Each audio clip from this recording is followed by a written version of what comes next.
Alors, bonsoir à tous, nous nous retrouvons pour le Café Richelieu. Alors, sans aller plus avant dans l'émission, je vais tout de suite vous donner les petits rappels d'usage. Tout d'abord, vous avez notre Discord qui est dans la description, vous pouvez le rejoindre et pour les plus courageux qui veulent venir nous rejoindre dans le réel, vous trouverez les liens pour les cercles de gentilshommes dans le site internet. Alors, tout d'abord, je vais vous rappeler le principe de ce podcast, hein. Il s'agit d'une brève discussion autour d'un thème donné. Et aujourd'hui, nous allons traiter, d'un thème, que vous avez certainement vu dans le titre. Il s'agit de l'absurdité de l'athéisme. Pour ce faire, je serai encore une fois accompagné de 2 personnes, en la qualité de Sky et de Morker. Bonsoir messieurs. Bien le bonsoir. Bonsoir Bladlab, bonsoir Sky, bonsoir à tous. Cette, émission sera découpée en 3 grandes parties. Nous avançons étape par étape et nous allons commencer dans un premier temps à traiter des arguments philosophiques en faveur du déisme. Avant de questionner mes invités, je vais vous donner la définition de l'athéisme et du déisme pour qu'on puisse s'entendre sur les termes comme à chaque fois. Donc tout d'abord, l'athéisme, c'est une doctrine qui nie l'existence de Dieu. Quant à lui, le déisme affirme un Dieu créateur, mais indifférent de sa création. Cela étant dit, je vous signale que les arguments qui vont être avancés peuvent être sujets à la discussion et que si vous souhaitez compléter ou contredire un propos, n'hésitez pas, la zone commentaire est là pour ça. Ne tombez simplement pas dans l'hystérie, et sur ce, je vais commencer par interroger, Sky sur le sujet de l'existence de Dieu. Alors, bonsoir à tous. Donc je commencerai par, développer, mon point de vue sur l'athéisme. L'athéisme, en fait, c'est un problème, si vous voulez, qui ne peut avoir que 3 solutions, en fait. On a d'une part, donc le si on applique une grille de lecture aristotélicienne à ce que je vais dire, à ce sujet, en fait, théologique, on se rend compte que, l'athée, finalement, est une sorte de contemplateur du néant, en fait. C'est-à-dire qu'il se retrouve, entre, d'une part, une tentation qui va vers la folie avec, l'homo deus, je développerai juste après, et une autre qui est purement dans l'absurde et que sa seule voie, en fait, pour réussir à être cohérent avec lui-même, c'est de devenir déiste ou agnostique, si on veut. Je m'explique un petit peu là-dessus. Hem, quand on est athée, on a la vision, du monde qui est, soit on considère que tout ce qui nous entoure est absurde et à ce moment-là, cette simple réflexion en elle-même est une démonstration par l'absurde, en soi. C'est ce que j'appellerais le défaut, en fait, dans cette grille de lecture. Soit on est dans l'excès à ce moment-là et on considère que l'univers qui nous entoure, en fait, n'a pas de Dieu et que nous devons devenir notre propre Dieu dans cette existence et la dominer. Donc ça, c'est le point de vue, de l'homo deus et la vertu, qui est le juste milieu entre ces deux points, c'est finalement de reconnaître, que Dieu est, en fait, et que nous ne sommes que créatures devant le Créateur. Alors, nous avons aussi ce problème qu'on peut avoir avec l'athéisme, c'est que, il y a une forme de refus, si on veut, de la constatation d'un ordre existant. C'est-à-dire que l'athée qui va raisonner par l'absurde, finalement, est dans un refus de voir ou de croire, un refus qui est conscientisé, parce qu'il refuse de voir et de constater finalement les règles qui nous entourent. On existe actuellement dans un cadre qui, nous régit et dont nous ne sommes pas les auteurs, que nous ne pouvons pas modifier. On ne peut pas choisir de passer à travers un mur, on ne peut pas choisir de continuer à être et à exister en arrêtant de respirer. Oui, on ne peut pas choisir de voler de ses propres ailes.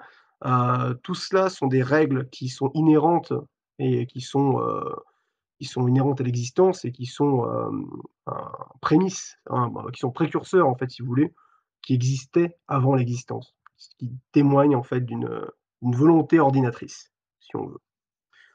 Très bien, sans plus de transition, je vais laisser la parole à Morker, on reviendra sûrement sur tes propos par la suite. Oui, alors j'ai j'aimerais bien citer, quelques grands spécialistes, non pas de théologie, mais de sciences. Alors, d'abord, je vais citer Marc Halevi, qui est un physicien. Admettons, avec Stephen Hawking ou Stephen Weinberg, que le hasard pur soit à l'origine du déploiement de notre univers au départ du Big Bang. Cet univers, mu totalement par le hasard, a réussi des prouesses, comme la synthèse d'une molécule d'ARN autoduplicable. Il est possible de calculer la probabilité d'une telle synthèse sous la seule pression du hasard. Il est par conséquent possible de calculer aussi le temps qu'il faudrait à un univers hasardeux pour y arriver. Ce temps est de plusieurs millions de fois l'âge de notre univers actuel. L'hypothèse du pur hasard est réfutée par ce qui lui est son propre langage, celui du calcul des probabilités. Je pense que c'est assez explicite comme citation. Tout à fait. Je vais vous en citer une deuxième, Je t'en prie, on se régale. Allons-y. de Stephen Hawking, professeur de mathématiques à Cambridge, qui finira cependant athée. Si une seconde après le Big Bang, le taux d'expansion de l'univers avait été plus petit, ne serait-ce que d'1 % de milliard, l'univers se serait recontracté avant d'avoir atteint sa taille présente. Les lois de la physique contiennent beaucoup de nombres fondamentaux. Le fait remarquable est que la valeur de ces nombres semble avoir été finement ajustée pour rendre possible le développement de la vie. Qu'est-ce qui insuffle le feu dans ces équations et produit un univers qu'elles pourront décrire? La probabilité qu'un univers comme le nôtre ait émergé du Big Bang est infinitésimale. Je crois nettement qu'il y a des implications religieuses quand on commence à discuter des origines de l'univers, mais je pense que la plupart des savants préfèrent éviter cet aspect de la question. On voit clairement à travers ça qu'un certain nombre de scientifiques, malgré tout, n'excluent pas totalement, contrairement à ce qu'on nous laisse penser aujourd'hui, l'existence de Dieu. Oui, c'est le plus grand problème, c'est pas, c'est pas les scientifiques qui s'opposent à Dieu. On nous fait croire que la science s'oppose à la religion ou à la foi. Alors qu'en fait, heu, elles ont de tout temps été complémentaires. Ça fait depuis seulement le 18e ou le 19e siècle qu'on oppose systématiquement science et religion et beaucoup de scientifiques actuellement pensent que c'est une erreur. Non, il est vrai d'ailleurs, il y a un excellent livre qui a été écrit récemment, qui justement revient sur certaines preuves scientifiques en faveur de l'existence de Dieu avec, l'avancée de la science. Oui, tout à fait. Je peux donner le titre du livre, hein, je pense, pourrait Allons-y. intéresser nos auditeurs. Dieu, la science, l'épreuve, l'aube d'une révolution par, Michel, Yves Bolloré et Olivier Bonassise. Est-ce que tu as quelque chose à Hem, ajouter? oui, j'allais juste ajouter en fait, que j'étais assez d'accord avec ce que vous disiez, d'où la fameuse citation de: «Un peu de science éloigne de Dieu et beaucoup finit par y ramener».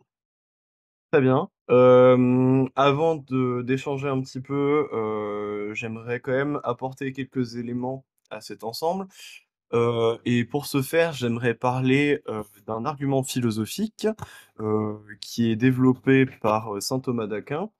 Et alors il faut bien comprendre qu'il y a nombre de philosophes qui ont, étudié la question et qui ont proposé des arguments en faveur de l'existence de Dieu. Il y en a dans les 2 camps, hein, aussi contre, mais malgré tout, c'est un sujet, très intéressant.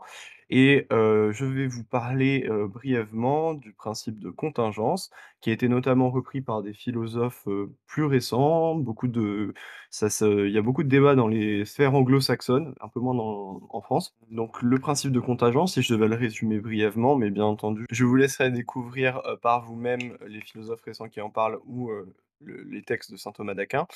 Il s'agit d'énoncer la chose suivante: toute chose étant contingente, donc un élément contingent, c'est un élément qui peut être ou ne pas être. Donc mettons, tout ce qui nous entoure est contingent.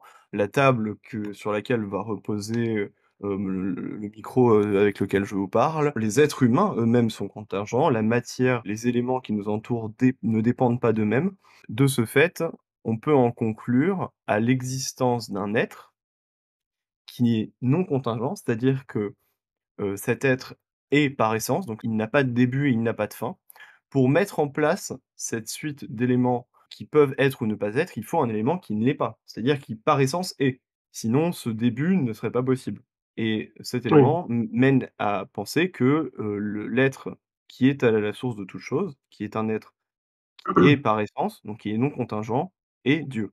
Bien entendu, c'est des arguments limités, en ce sens qu'ils permettent, et il y en a bien d'autres, d'arriver à la conclusion qu'un Dieu existe.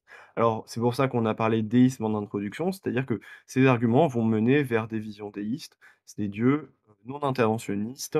On ne peut difficilement, avec ce genre d'arguments, aller plus loin. Alors, il existe des arguments pour le théisme, mais on va voir ça dans la deuxième partie. Avant ça, est-ce que vous auriez quelque chose à ajouter sur ce qui a été dit, messieurs? Oui, tout à fait. J'ajouterais en fait qu'il est amusant de voir, pour revenir un petit peu sur l'athée, que, l'athée finalement ne fait que contempler le néant, mais en le contemplant, il y pense. C'est-à-dire d'une certaine manière, l'homme est assez amusant là-dessus, c'est qu'on est la seule créature à pouvoir parler du néant alors que le néant n'existe pas. C'est, et que du coup nous faisons, exister ce concept, rien qu'en y pensant, alors que c'est quelque chose qui par essence n'existe pas. Le non-être est une décision en vérité qui est prise, qui précède la création. C'est quelque chose qui est extérieur. Le non-être aurait pu effectivement advenir, c'est-à-dire que Dieu aurait pu choisir de ne rien créer. C'est pour ça que je pense que nous avons la compréhension, enfin la capacité d'intellectualiser la chose, c'est que nous savons que rien n'aurait pu exister. Mais vu que Dieu a choisi de créer, Dieu est créateur, il crée des créatures, donc nous et la création. Donc tout ne peut qu'être finalement devant l'Éternel.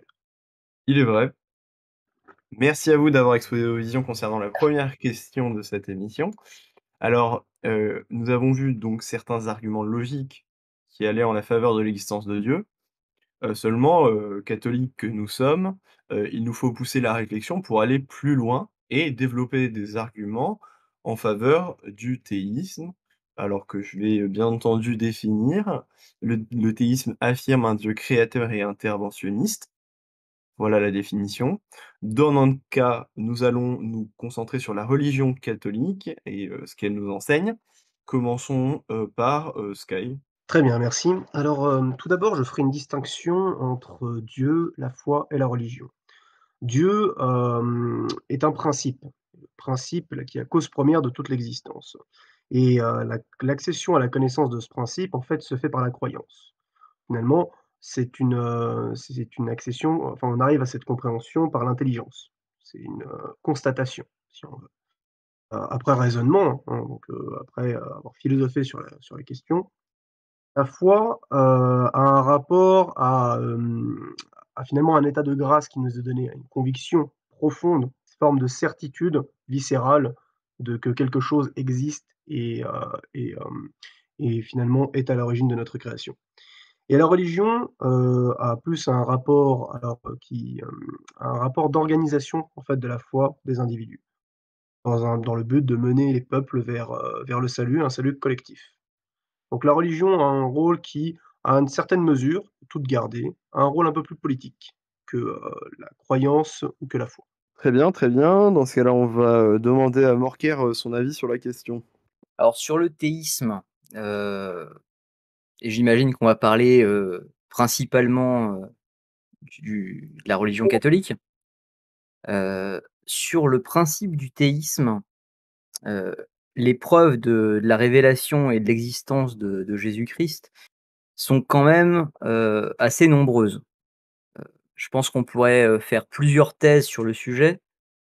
Heu, Là, je lisais un excellent livre dont j'ai fait la publicité juste avant, dans l'après-midi, heu, sur, comment Jésus était vu. Est-ce qu'on peut réfuter son existence?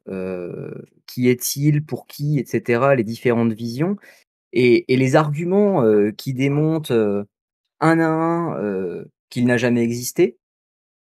Il y a des arguments, historiques, des preuves, que Jésus n'aurait été, qu'un aventurier, qui aurait raté, plein de choses comme ça, qui sont finalement démontées les unes après les autres. Alors j'ai plus tous les arguments en tête, mais finalement, rien que sur cette petite partie, heu, on voit que finalement, les arguments en faveur de la religion catholique sont de sa véracité, sont quand même, incroyablement nombreux.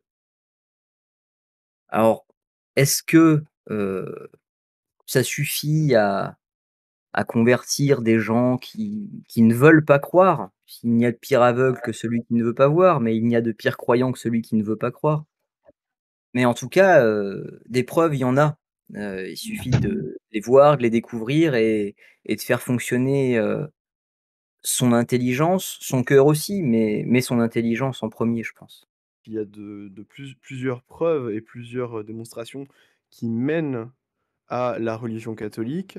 Cependant, cher auditeur, j'aimerais vous dire que l'émission a une durée, trop courte pour pouvoir les développer. Ça fera peut-être l'objet d'une autre émission. Mais je vous invite à vous renseigner, que ce soit auprès, de gens compétents, donc de prêtres ou dans le catéchisme, vous trouverez des informations, et les arguments qui vont en faveur du catholicisme. Mais on n'aura pas le temps de tout développer là, donc je pense qu'on va avancer rapidement à la prochaine question, qui elle, sera plus sujet à discussion. À moins que tu aies quelque chose à ajouter, Sky? Oui, tout à fait. J'estime en fait qu'il y a, effectivement le sujet est assez vaste. Il faudrait, plusieurs heures pour développer, en réalité une thèse. C'est pour ça que cette émission a surtout le but d'introduire en fait ces grandes questions et d'amener les gens à réfléchir dessus.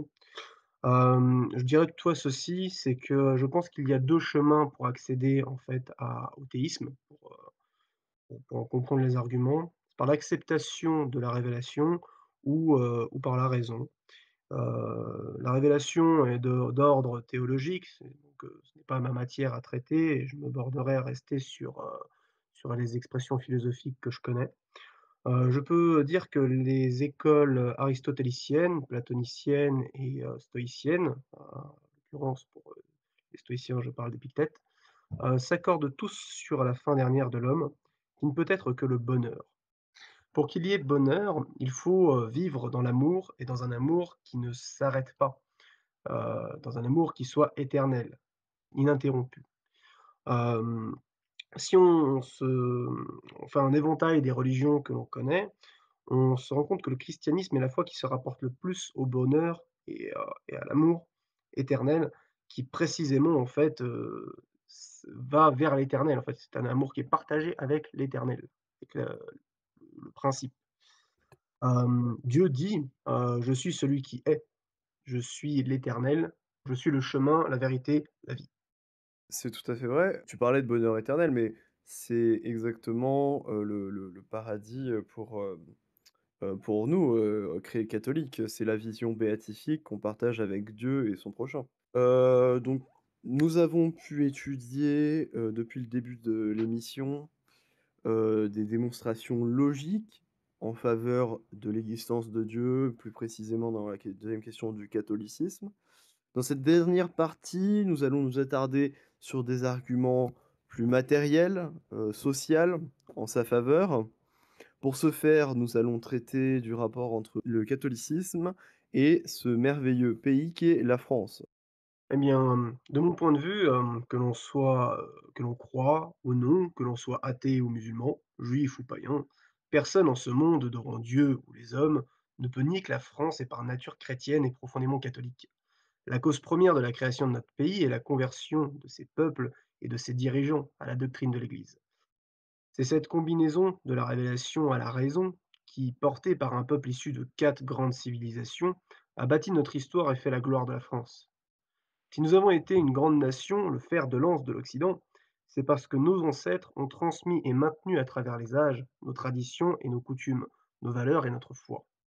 C'est ça, je pense, qui est le principe fondateur de la France et la place de la religion, in fine, et la place telle qu'on l'avait décrite dans le principe de royauté, hein, est au-dessus, en fait, des 3 régimes politiques qui se succèdent, qui se juxtaposent plutôt. Très bien, très bien. Hem, Morker, tu as quelque chose à redire dessus ou sinon, on aimerait, t'écouter sur ce sujet? Alors sur le sujet, de la place de la religion catholique en France, on pourrait faire une thèse aussi, mais on peut aussi résumer le sujet assez facilement. Heu, la Les prémices de la France, se font avec le baptême de Clovis. Sans le baptême de Clovis, difficile d'imaginer que la France se soit construite de la même manière par la suite.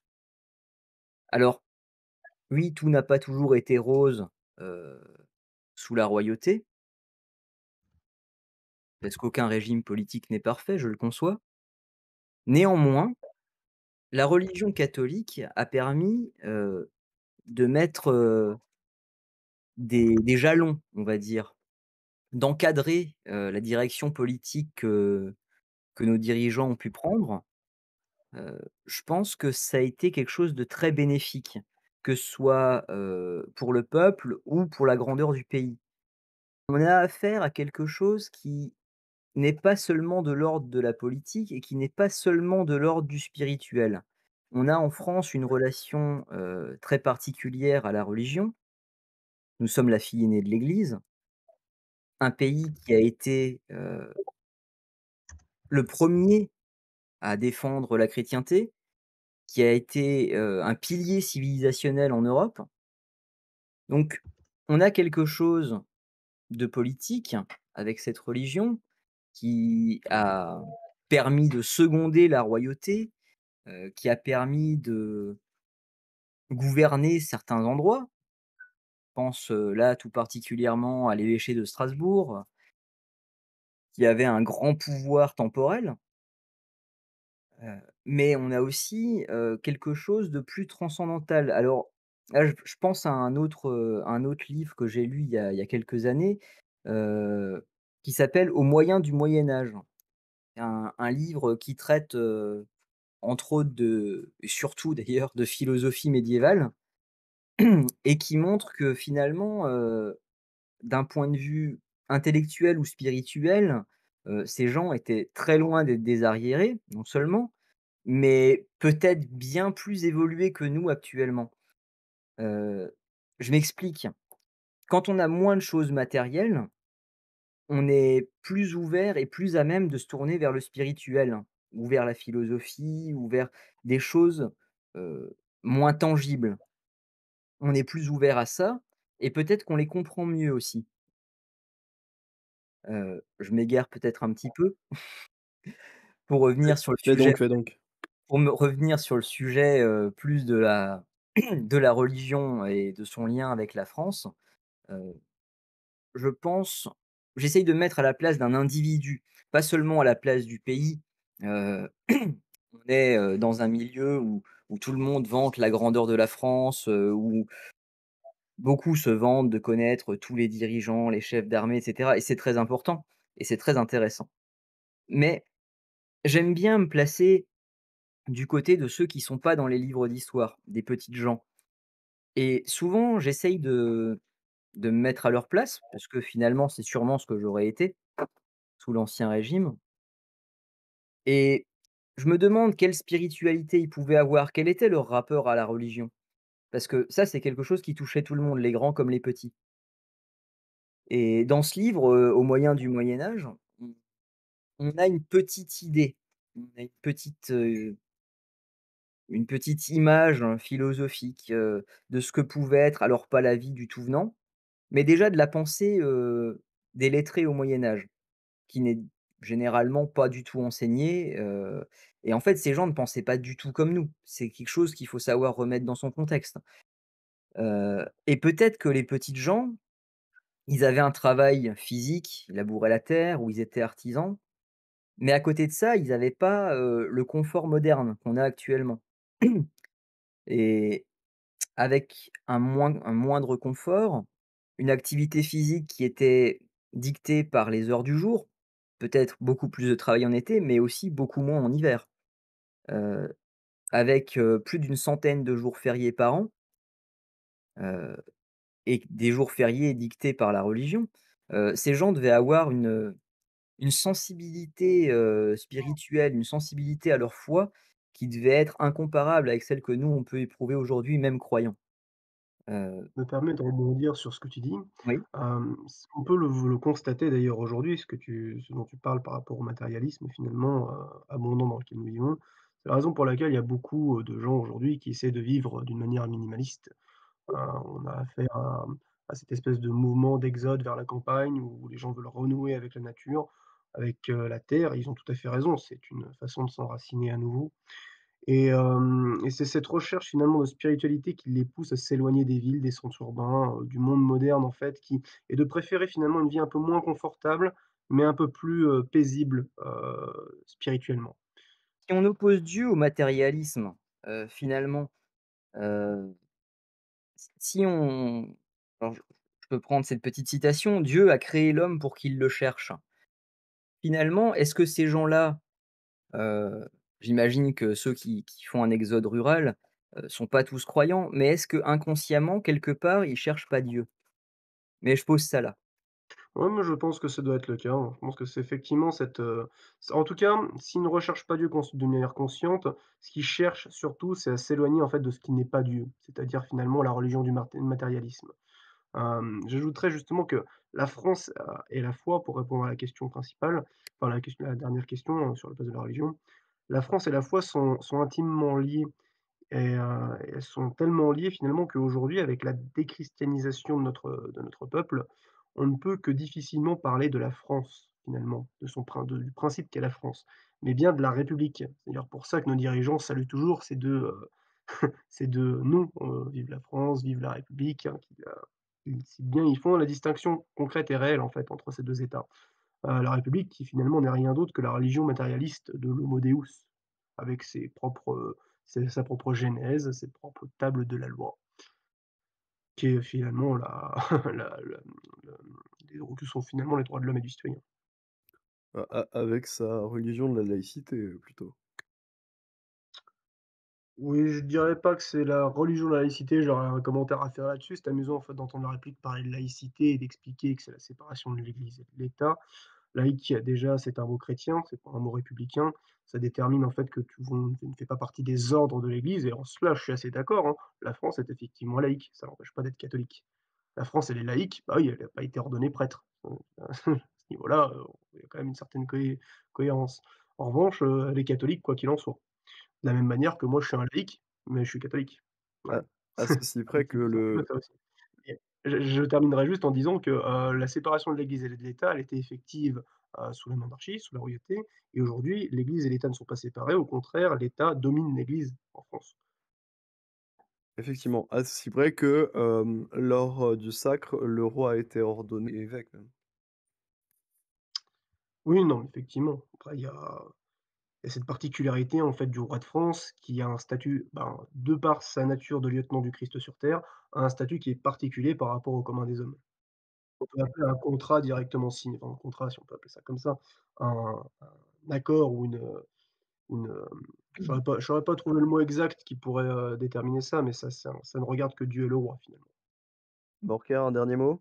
J'aimerais, juste, reciter, cette magnifique phrase, que j'avais entendue dans une vidéo de Sacre TV qui disait, «Français, n'oublie pas que tu seras français chaque fois que tu poseras le genou en terre, que tu adoreras ce que tu as brûlé et que tu brûleras ce que tu as adoré».